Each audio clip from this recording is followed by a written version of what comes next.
आता बातमी छत्तीस जिल्ह्यांची या बुलेटिनकडे वळूया। भुसावळमध्ये पावसाळा सुरू होऊनही नालेसफाईकडे नगरपालिकेने दुर्लक्ष केलंय, त्यामुळे अनेक भागात पाणी तुंबतंय। त्यामुळे भुसावळमध्ये नालेसफाईचा प्रश्न गंभीर बनलाय। बुलढाणा जिल्ह्यातील मेहकर लोणार या दोन तालुक्यांना पावसाने अक्षरशः झोडपून काढलं। ढगफुटी सदृश्य पाऊस झाला। शेकडो हेक्टरवरील शेती पाण्याखाली गेली। अनेक घरांची पडझड झाली। वाशिमच्या रिसोड तालुक्यातील पेडगावामध्ये दोन शेतकरी पैनगंगा नदीच्या पुरात अडकले। दोन्ही शेतकरी शेतात गेले असताना मुसळधार पाऊस झाला। नदीला पूर आला। दोन्ही शेतकरी झाडावर चढले। विदर्भात पावसाने चांगलाच वेग घेतलाय। नागपूर शहरात गुरुवारी सकाळपर्यंत 32.4 मिलीमीटर पावसाची नोंद झाली, तर वाशिमच्या मालेगाव भागात सर्वाधिक 145.1 मिलीमीटर पावसाची नोंद झाली। राज्यात आतापर्यंत 56 लाखांहून अधिक हेक्टरवरील पेरणी पूर्ण झाली आहे। सरासरी क्षेत्राच्या हे प्रमाण 39% आहे। सर्वाधिक क्षेत्र असलेल्या सोयाबीनची 45%, अर्थात 21 लाखांहून अधिक हेक्टरवर पेरणी झाली। 18 लाख हेक्टर अर्थात सरासरीच्या 43% क्षेत्रावर कापसाची पेरणी झाली। हवामान खात्याने महाराष्ट्रातील अनेक जिल्ह्यांकरता मुसळधार पावसाचा इशारा जारी केलाय। रायगड जिल्ह्याकरता ऑरेंज अलर्ट जारी करण्यात आलाय, तर मुंबई, ठाणे आणि पालघर जिल्ह्यांकरता येलो अलर्ट जारी करण्यात आलाय। या इशाऱ्यामुळे नागरिकांनी सतर्क राहावं आणि आवश्यक ती खबरदारी घ्यावी असं आवाहन करण्यात आलंय। अकोला शहरातील डाबकी रोड या परिसरामध्ये खोदलेल्या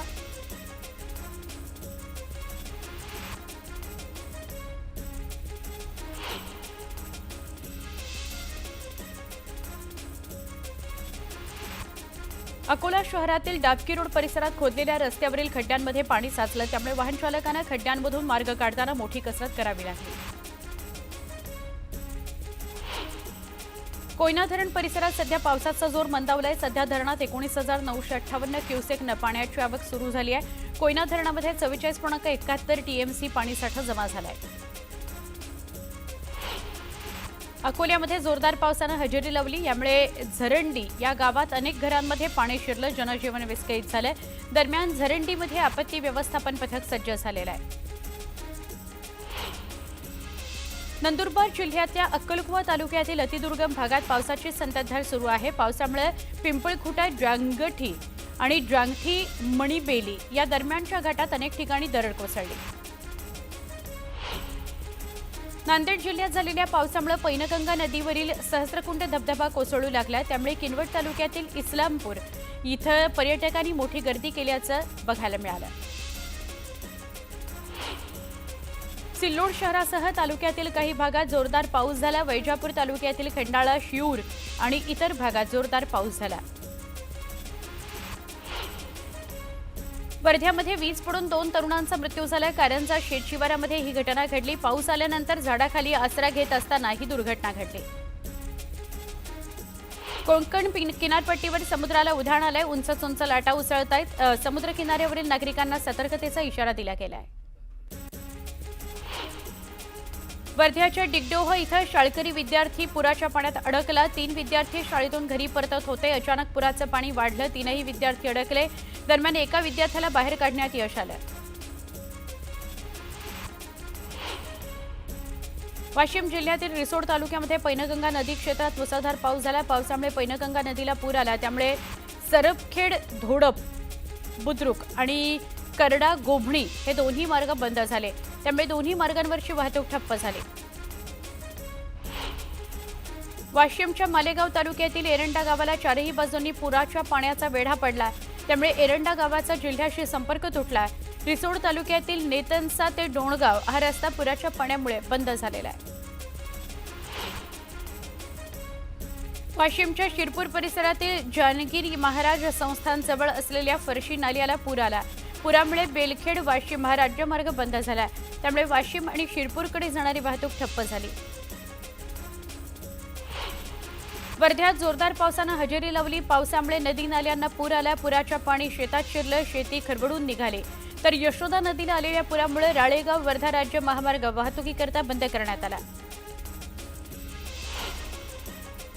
श्रीवर्धनचा समुद्र खवळलेला आहे। समुद्राला उधाण आलंय। समुद्रात मोठमोठ्या लाटा उसळतायत। उधाणाचं पाणी श्रीवर्धन बीचवर आल्यामुळे नागरिकांना बीचवर जायला बंदी घालण्यात आलेली आहे, तर सतर्कतेचा इशाराही दिला गेलाय।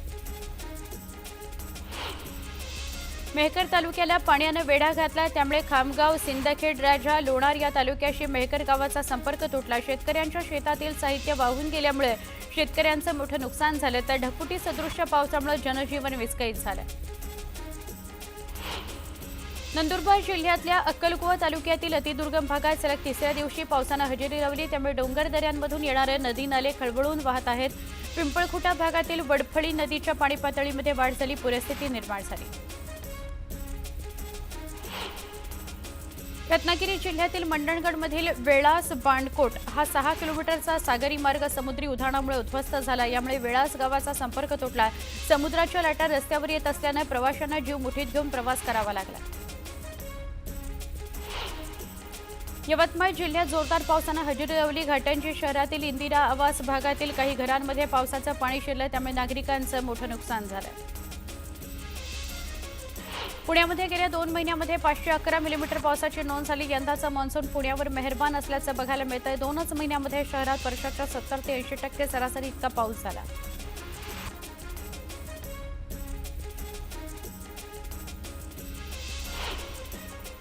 एक सविस्तर बातमी बघणार आहोत। बुलढाण्याची बातमी आहे। बुलढाणा जिल्ह्यामध्ये मेहकर आणि लोणार हे 2 तालुके असे जिथं पावसानं अक्षरशः धुमाकूळ घातलेला आहे। पावसानं या दोन्ही तालुक्यांना झोडपून काढलेला आहे। ढगफुटी सदृश्य पाऊस झालाय मेहकर आणि लोणार या ठिकाणी, आणि त्यामुळे शेकडो हेक्टरवरील शेती पाण्याखाली गेलेली आहे। अनेक घरांची पडझडही झालेली आहे। अवघ्या 6 तासात चक्क 70 मिलीमीटर पावसाची नोंद मेहकर आणि लोणार इथं झालेली आहे।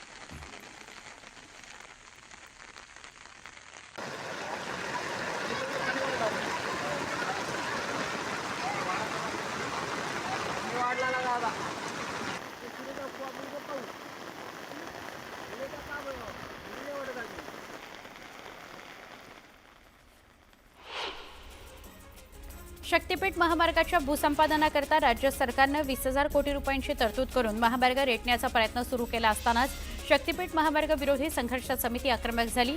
1 जुलैला कृषी दिनाचं औचित्य साधत शक्तीपीठ बाधित 12 जिल्ह्यांमध्ये रास्ता रोको करण्याचा आणि जमिनीची मोजणी हाणून पाडण्याचा निर्णय घेण्यात आला।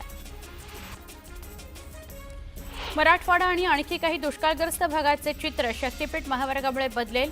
आज जे विरोध करतायत त्यांनी समृद्धी महामार्गालाही विरोधच केला होता, पण हाच मार्ग आज गेम चेंजर ठरतो आहे, या शब्दात मुख्यमंत्री देवेंद्र फडणवीस यांनी शक्तीपीठ मार्गाचं जोरदार समर्थन केलं। मुंबई पोलिसांनी ठरवले तर ते काहीही करू शकतात, याची प्रचिती पुन्हा एकदा आली। मुख्यमंत्री देवेंद्र फडणवीस यांचा सक्रिय पाठिंबा आणि पोलीस दलाची इच्छाशक्ती यातून मुंबईतल्या वेगवेगळ्या धर्माच्या 1500 वास्तूंवरचे भोंगे उतरवण्यात आलेत। मुंबई पोलिसांनी हे काम करून दाखवलंय। ठाणे ते बोरिवली दुहेरी बोगदा प्रकल्पाची आढावा बैठक मुख्यमंत्र्यांनी घेतली।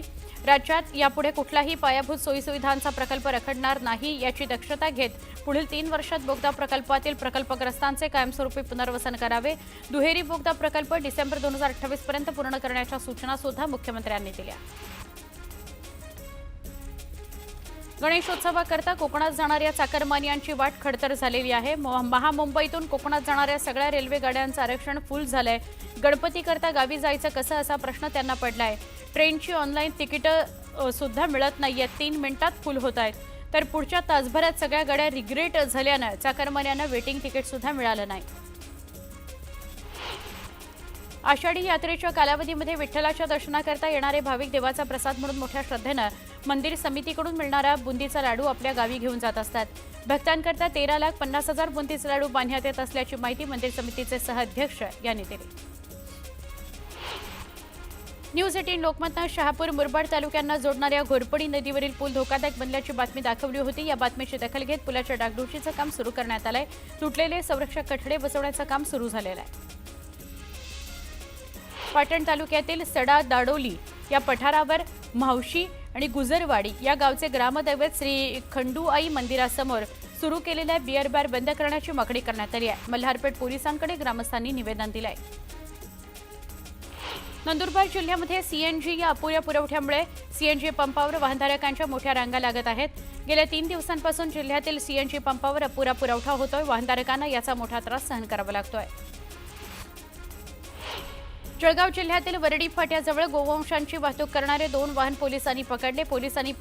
पोलिसांना पाहताच दोन्ही वाहन सोडून फरार झाले. पोलिसांनी वाहन जप्त केले. वाहनांमधील 19 गोवंशांची गोशाळेमध्ये रवानगी करण्यात आली आहे, तर आरोपींचा पोलिसांकडून शोध सुरू आहे. पुण्यामधील खडकवासला धरण साखळीमध्ये 13.16 टीएमसी पाणीसाठा जमा झाला आहे. त्यामुळे धरणात सध्या 45.13% पाणीसाठा शिल्लक आहे. गेल्या वर्षी याच दिवशी फक्त 12.24% पाणीसाठा होता. म्हणजेच यंदा धरणात तिप्पट पाणीसाठा आहे.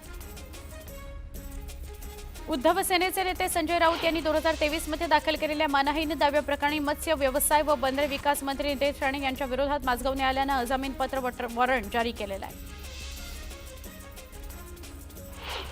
महापालिका निवडणुकीच्या पार्श्वभूमीवर जळगावात महायुतीत वादाची ठिणगी पडण्याची शक्यता आहे. भाजप 57 जागांकरता आग्रही आहे. दुसरीकडे शिंदे आणि अजित पवारांकडून स्वबळाची चाचपणी केली जाते.